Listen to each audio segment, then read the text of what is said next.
I'm sure you all hoped, as we did, that we wouldn't have to be here talking about this issue. Let me just open up by saying I'm Congressman Adam Kinzinger from Illinois' 11th District. We just want to stand up here today and basically send the message that we believe a 2-month extension to the payroll tax bill and to unemployment is a non-starter. We believe it will not pass in the House of Representatives tonight.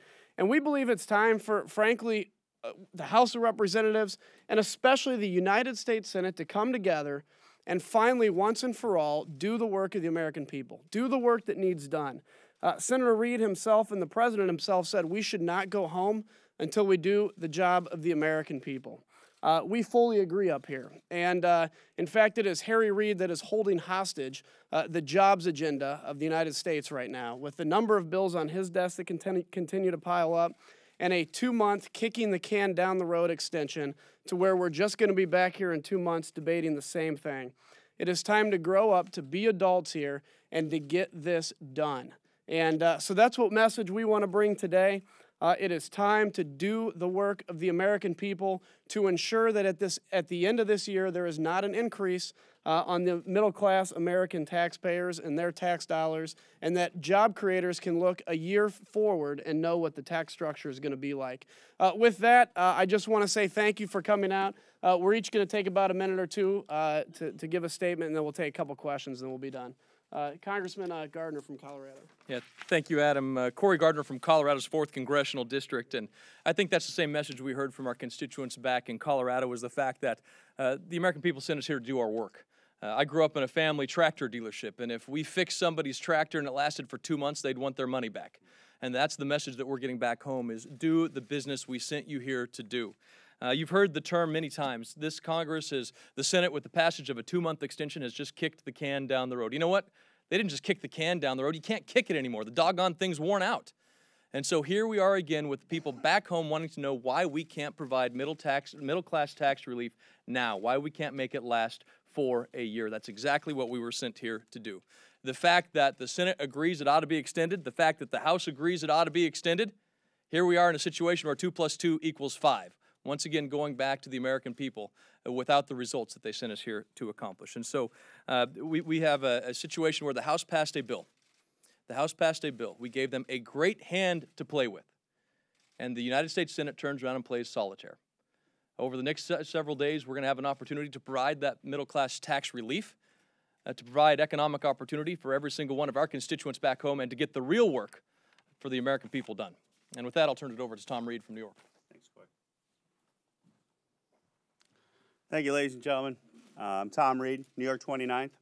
I'm also a member of the Ways and Means Committee here in the U.S. House of Representatives.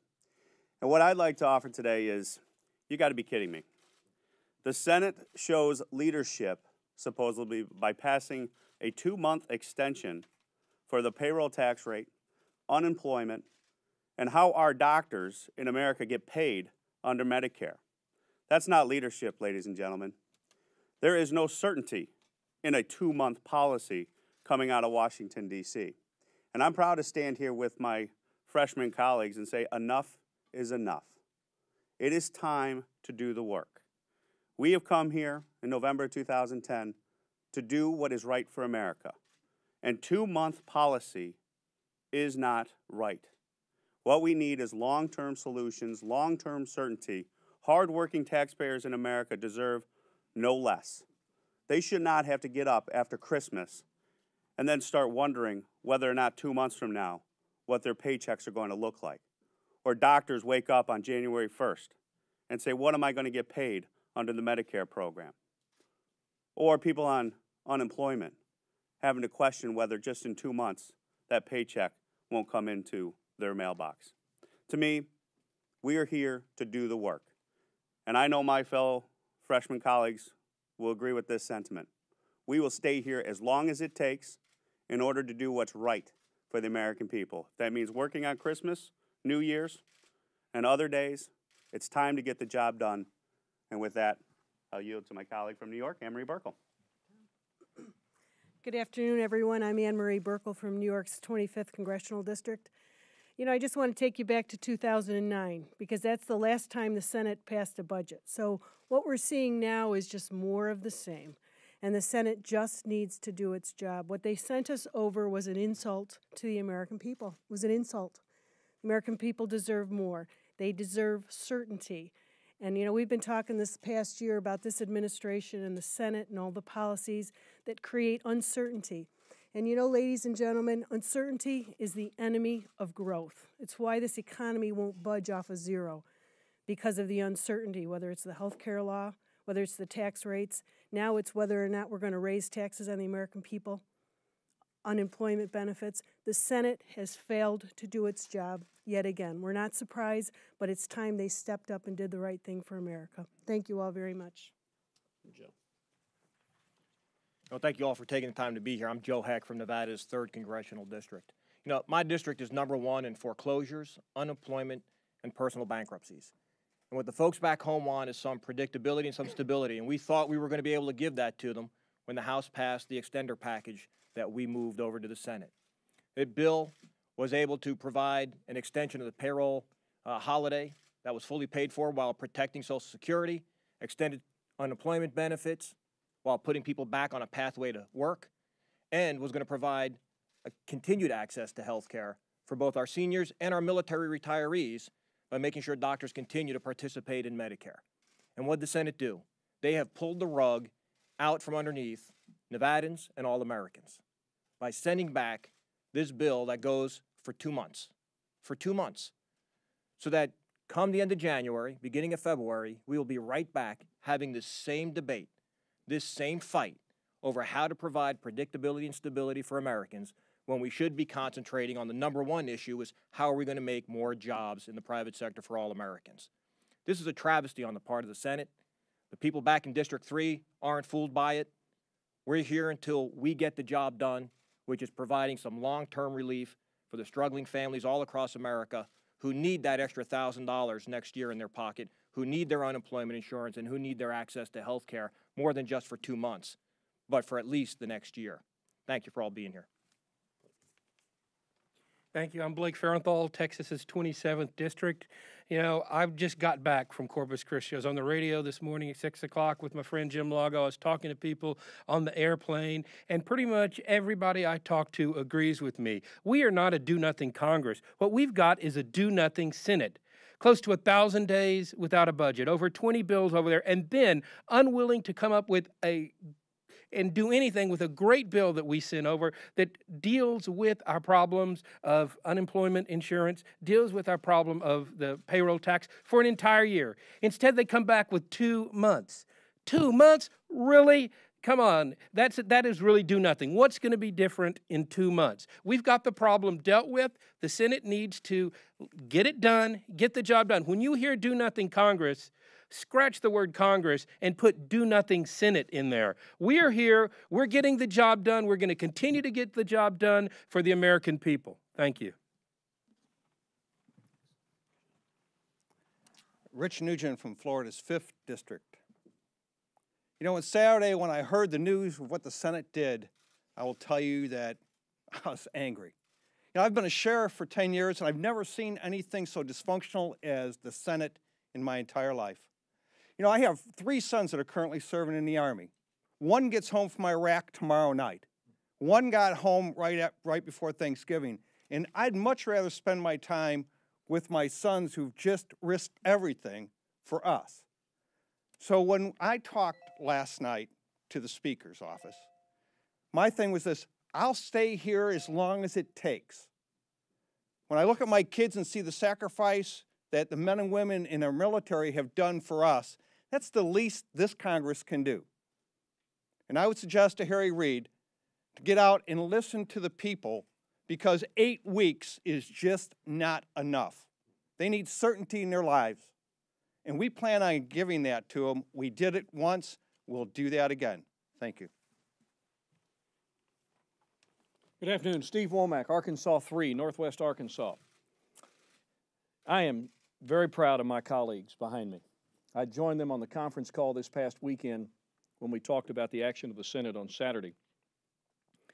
And I think it's clear to all of you, and it's clear to me, that this freshman phenomenon that happened in the fall of 2010 is beginning to flex its muscle a little bit and let its voice be heard about what we envision our job to be when we came to Washington earlier this year. I bring the perspective of a mayor. No responsible public official conducts his business affairs the way this Congress has been doing it, with multiple CRs, threatened government shutdowns, and now here we are once again, punting the issues that affect America to the month of February. That's irresponsible, in my strongest opinion. No mayor can run their city that way. No businessman can run his business that way. No military planner could ever run his military operations that way. And Congress should not be conducting its business affairs this way. You know, tonight when we're voting, and it could be a long voting sequence, there will be millions of Americans tuned in to ESPN's Monday Night Football. And in the pregame, they will do their weekly segment, spoofing the plays of the day yesterday that drew attention to football enthusiasts across America. It's a segment entitled, "Come On, Man." I think the action of the U.S. Senate on Saturday deserves special consideration for tonight's segment, "Come On, Man." We can do better. We must do better. And these freshmen behind me and the rest of my colleagues will begin that process tonight. Thank you. I'm James Lankford from Oklahoma's 5th District. There are two major priorities that we talked about through this entire process. One is the long-term implications of what we're talking about. The other one is the immediate economic impact of that. So when we're talking about a 12-month extension, that is as short as you should possibly do. In fact, 12 months is short. 2 months is ridiculous. That does not begin to deal with it. In 2 months, you can give away money, but in 2 months, you're not going to stimulate the economy. So if the goal of the Senate was just to be able to throw money out to the American people, they can get that done in 2 months. But the goal is to really stimulate the economy, which is what the proposed goal has been. You're not going to get that done in 2 months. What you've done is create more uncertainty and push that off and said, it's Christmas time, we don't want to do any more work, we want to get out of here, and so we're going to make work tougher for everybody that does a payroll, for every employer, for every hospital and doctor's office, not knowing what their reimbursement rates are going to be coming up the next month or maybe 2 months from now, and you've created an environment where every 2 months, every employer and every hospital has to call Washington and say, what are we going to pay next week now? So we've got to move past that to be able to establish some basic consistency of at least a 12-month window to say, here's what the plan is going to be January to December, and hopefully we can get back to the days where we're actually planning 5 and 10 years at a time rather than 12 months at a time, and definitely not 2 months at a time. Good afternoon. Allen West from Florida's 22nd District. I want to thank my colleague Adam Kinzinger and all of my other freshman colleagues for coming together and having this press conference. They pretty much so said everything. But there are two important things here. It is about confidence, it is about certainty. The fact that we're talking about a Senate proposing a 2-month plan, that does not instill a lot of confidence in the American people or the private sector job creators. It definitely does not instill any type of certainty. The fact that we are talking about a 2-month extension, that means that Senator Harry Reid and President Obama are playing a very ugly game of political chicken with the American people who are suffering under failed economic policies. You cannot do policies at 2-month increments. We have to provide some type of long-range planning. And as James Lankford said, 1 year is the absolute minimum for that.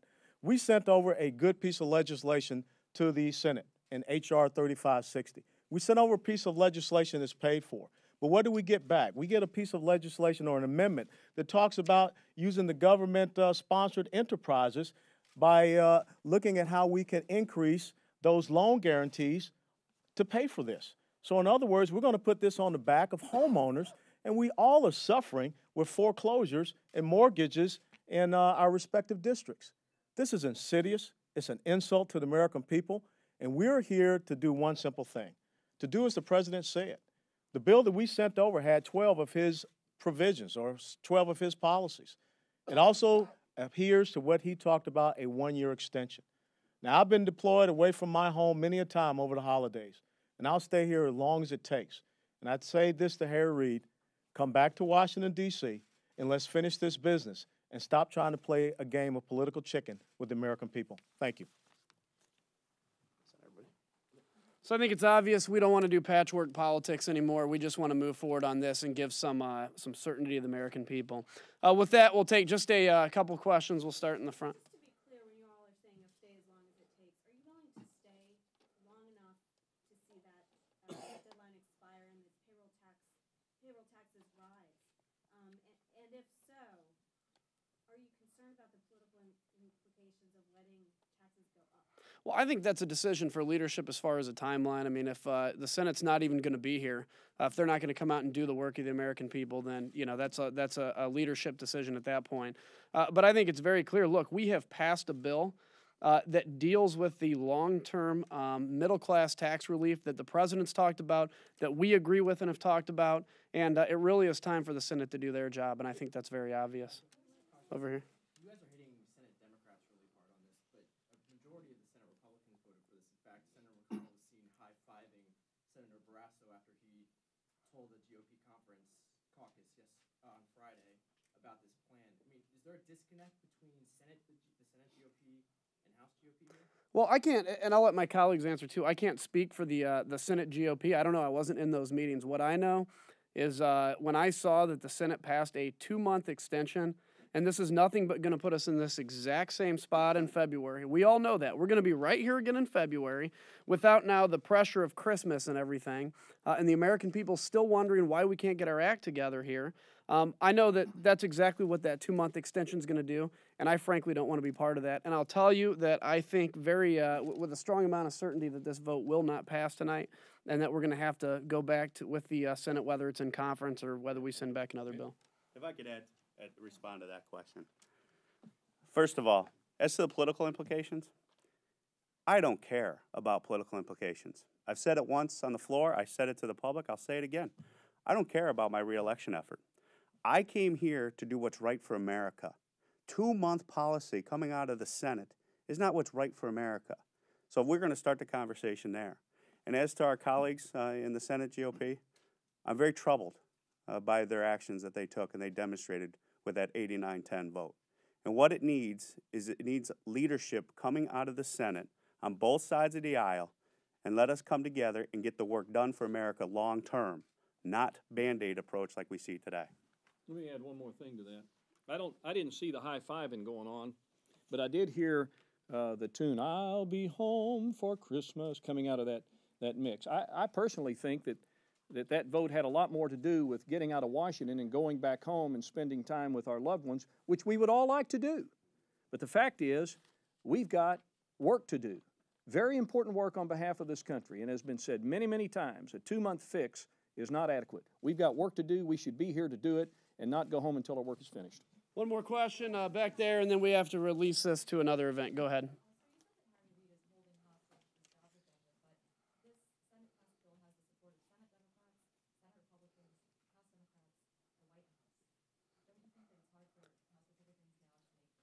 You know what else has the support of Republicans and Democrats are the 28 jobs bills we have sitting on Harry Reid's desk that he refuses to put up for regular order. He refuses to put up for a vote. And I don't think there's anybody with a straight face in either party, frankly, that's going to argue that a 2-month extension is better than a 1-year extension for certainty and job creation. Does anybody else want to? Yeah, and I think just speaking to the policy points of this, again, the National Payroll Reporting Consortium, and you can get the letter contacting our office if you'd like, has said this is an impossibility. They can't work this for 2 months. This policy itself is poor policy, a 2-month extension. And that's the National Payroll Reporting Consortium expressing concerns to members of Congress that the 2-month payroll tax holiday passed by the Senate and supported by President Obama cannot be implemented properly. So, beyond just what they have done, which is irresponsible to the American people, they've also put in place a policy that cannot work. Thank you, everybody. Thank you.